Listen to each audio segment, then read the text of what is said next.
நூலகம் எல்லாரும் அதை ஒரு மால் மாதிரி கட்டியிருக்காங்க, அழகா கட்டியிருக்காங்க. அதாவது ஏழை படிக்கிற இடம் கீத் கோட்டையில படிச்சா போதும் இவங்க அப்படிங்கிறது இல்லாமல் எல்லோரும் படிக்க வேண்டும் என்ற எண்ணம் கொண்டவர்கள். இந்த நூலகம் கட்டி என்ன பிரயோஜனம்? இதெல்லாம் ஒண்ணுக்கு ஆகாதுன்னு சொல்றவங்க யாரு தெரியுமா? படிச்சு முன்னேறிட கூடாது அவன் நினைக்கிறவங்க தான். தேங்க்யூ. ஆனால் அந்த லைப்ரரியை உருவாக்குற போது நம்ம அண்ணான்னு கலைஞர் சொன்னது எனக்கு இன்னும் காதுக்குள்ளே ரீங்காரம் பெற்றுக் கொண்டிருக்கிறது.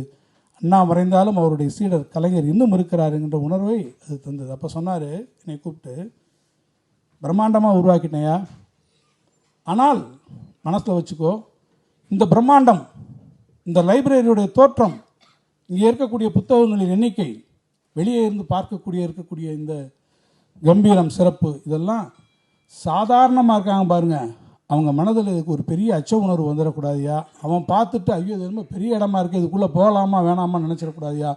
அவன் உள்ளே வந்து படிக்கிறதுக்கு என்ன வேலை இருக்கோ அதை முதல் செய்ய அப்படின்னு. அதனால தான் நீங்கள் அந்த ஓன் புக் ரீடிங் வேறு எந்த புத்தகத்தில் வேறு எங்கேயுமே கிடையாது, வேறு எந்த லைப்ரரியிலையுமே ஓன் புக் ரீடிங்னு ஒன்று வரல. அப்போ தான் அதை சொல்லும் போது தான் அப்புறம் அன்றைக்கி இரவு பேசுகிற போது ஒவ்வொரு வீட்லேயும் எப்படி படிக்க முடியாத நிலையில் இருக்கும், சின்ன சின்ன வீடுகள் இருக்கும், படிக்கிறதுக்குன்னு ஒரு இடம் எப்படி இருக்கும், படிக்கவே முடியாதவர்கள் பாடப்புத்தகமாக இருந்தால் கூட அதை இப்போ எடுத்துக்கொண்டு போய் படிக்கிறதுக்கு ஒரு இடம் வேண்டாமான்ற போது தான் கலைஞர் சொன்னார், அங்கே போ அப்படின்னார். அண்ணா நூலகம் உனக்கு இடம் கொடுக்கும் பா அப்படின்னு கூப்பிட்டார்.